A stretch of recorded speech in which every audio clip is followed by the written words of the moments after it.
Welcome to the Highly Sensitive Mama podcast, a cozy, compassionate space for the moms who feel deeply, love fiercely, and sometimes get totally overwhelmed by it all.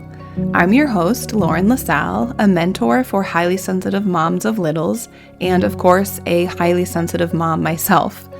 This podcast offers gentle support, practical tools, soulful encouragement, and real talk to help you move from surviving to truly enjoying motherhood. We'll talk about everything from trusting your maternal instincts to setting boundaries, managing overstimulation, and finding calm in the chaos. Whether you're navigating meltdowns, yours or your child's, feeling the weight of constant shoulds, or just longing to feel more like yourself again, you belong here. So let's slow down, breathe deep, and reimagine motherhood as a place where sensitivity is a strength, where your needs matter, and where peace is possible.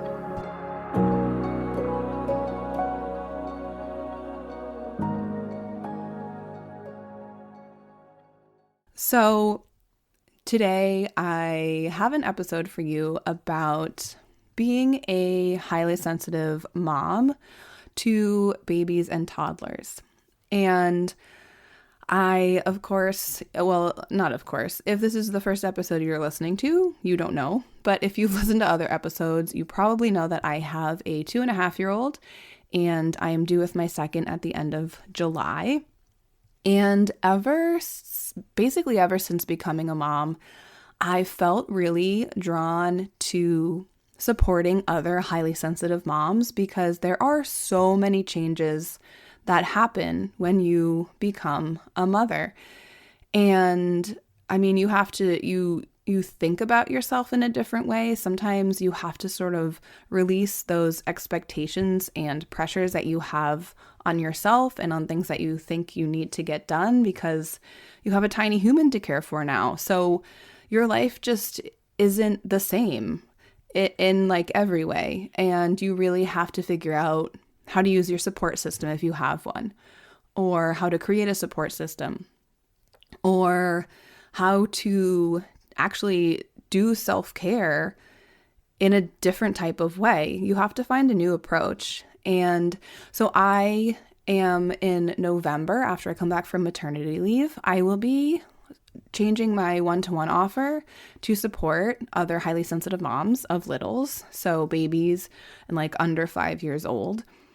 And I'm really excited about this. So today I am talking about some self-care strategies for highly sensitive moms of littles, because self-care is essential, especially when you maybe feel like you don't have the time, especially when you have little tiny people you have to care for. You have to care for yourself in order to really truly be there for other people, whether it's your kids or just other people in your life. So if you are highly sensitive, you probably already know that we process things more deeply. We can have sensory overload. We can experience emotions very intensely, and these things can sometimes make being a parent difficult. However, if we don't take care of ourselves, or maybe you were really, like I was really good at, I had my self-care down before I became a mom, and then after becoming a mom, it's just so different. Like I was saying, if you don't figure out how to take care of yourself in this new way, you can feel really overstimulated. You can feel burnt out. You can feel resentful. Nobody wants to feel resentful of their little tiny child, but it happens. And you can have mom guilt, as they say. All of this can happen if you are neglecting self-care. Self-care allows you to show up as the best version of yourself for your little one. So it's so important to figure out how to fit in self-care, how to use your support system so you can take time to yourself and do what you need so you can be there for them. So I have 3 practical self-care strategies. The first one is the tiny moments approach. So self-care doesn't have to be this big thing. You don't need like hours and hours to take care of yourself if you don't have them, because you just don't.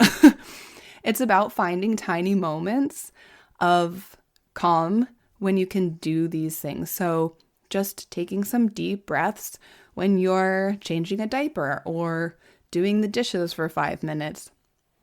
Take a quick break when your baby is napping. I know for me, they say sleep when the baby sleeps. I don't nap. I can't. I just feel worse. So I do take time to myself when my daughter is napping, but I know a lot of people like to get things done when the baby is napping. So do what you need in that time. Just make sure you are also taking care of yourself and doing things that you need for you. So slowing down if you feel like you're at a go pace all day, especially like with toddlers. Sometimes it feels like that. Often it feels like that. So taking time to pause, do some deep breathing, do a meditation if you like to do that. Do what you need to just slow down. Tip number 2 is setting boundaries without guilt. So this is so important. You need to be able to say no to commitments that drain you and yes to things that nourish you. So one thing that you can do is to make a list of things that drain you, things that nourish you. Try to do as minimal of the draining commitments as you can and increase the things that nourish you. And I found when I became a mom that I actually was much better at setting boundaries. I felt like I could do it much more easily because the boundaries were also there for my daughter. Like I had to do things around her nap time, around eating, feeding, just so we could get home in time for bed and so that she hopefully wouldn't fall asleep in the car for 5 minutes and then her bedtime would be pushed out 3 hours. So making lists of those things can be really helpful to just get them out and really sort them out and see what things drain you and what things nourish you. And of course, setting boundaries is not easy, especially if you're not used to it. In my free resources, which I will link to in the episode description, I do have a 7-day boundary setting challenge if anyone is up for that. I have had people get really great results from doing that who previously had difficulty setting boundaries. So that is also something that you can do if you'd like to practice. And like I said, it's totally free. So check that out if that's something you want to work on. Tip number 3 is receiving support and asking for help. Tip number 3 is all about getting support and asking for help. I know that when I first had my daughter, well, for a long time, I just wanted to be with her all the time, which was fine. But then I started to notice that I really needed time for myself. And so I had to start asking it's hard when they are all about mommy or they just need mommy. So my husband was with my daughter when he could be and she didn't need me like to nurse or something. And then my parents don't live that far away. So being able to have them come to our house or go to their house so I could get things done. Now that she's older, she spends the afternoon 1 day a week at their house, which is so nice. And so I had to ask people to be there for me. And of course, these are people that love to be with my daughter anyway, like one's her dad and the other her grandparents. So it's really important if you have those kinds of supports. And I'm not saying like a dad is a support. I mean, he is in a way, he is the other parent. My husband is there for my daughter a lot. Like we share the parenting, of course. And I know not all partners are like that. Like there's more one parent who's more hands-on, and that is just automatically me because I'm with her all day. But it is important to ask the other person and make sure they know what your needs are. Even if you are like equal parents, sometimes the person who's not with the child all day doesn't realize the toll that it can take on you and that you need time to yourself. So it is okay. It's necessary to ask people for help. You can even ask like, hey, can you come vacuum my house? Or can you come like help me do the dishes or whatever you need help with? If you feel comfortable, if you have somebody in your life that you feel like you can ask those things, that is great because I mean, maybe they'll say no, but at least you tried, because it can feel really overwhelming and sort of like you're drowning sometimes. Like sometimes I feel like I'm drowning in dishes. I have to vacuum, and there's like books all over the place. There are little toys all over the place. So making sure that I'm reaching out to the people in my life to help me out in whatever ways I feel like I need has been really, really helpful. And being able to do that and not feel guilty about it took me a little bit of time. And I didn't feel guilty asking for help. I felt guilty being away from my daughter.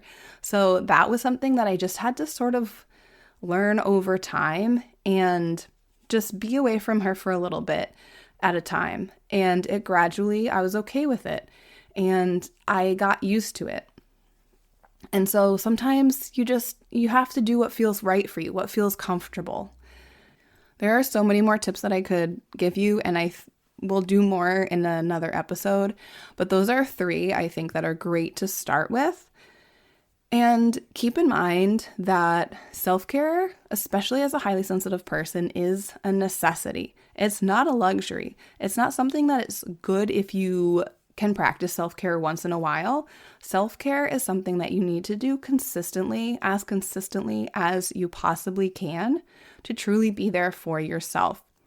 And when you are there for yourself, you can be there better for your child, because your child also benefits when you are taking care of yourself. So here's an affirmation that you can say if you need to. You can say, I am worthy of care just as much as my child is. Because sometimes it's so easy for us to really prioritize them and sort of forget about ourselves. And so being able to also prioritize yourself is really, really important. And that, of course, doesn't mean neglecting your child's needs. It's just fitting yours in where you can. So the 3 steps, just to recap, are the tiny moments approach, setting boundaries without guilt, and asking for support and help. So today I invite you to take one of these tips and implement it. Maybe if it's not today, as soon as you possibly can, try to work these into your life and see how it goes. If anything in this episode resonated with you, or you know another highly sensitive mom who you think could benefit from listening to this, please share it with them. I think it would be so great to create a community of HSP moms of littles, and that's something I want to do as well. But that's for another day. Thank you so much for listening to the Highly Sensitive Mama podcast. You can help support the podcast by taking a minute to rate and review it, or share a favorite episode with a fellow mama. Visit laurenlasalle.com for free resources, information about my programs, and to join my email list. You can connect with me on Instagram at @IamLaurenLasalle, or email me at lauren@laurenlasalle.com. See you next week.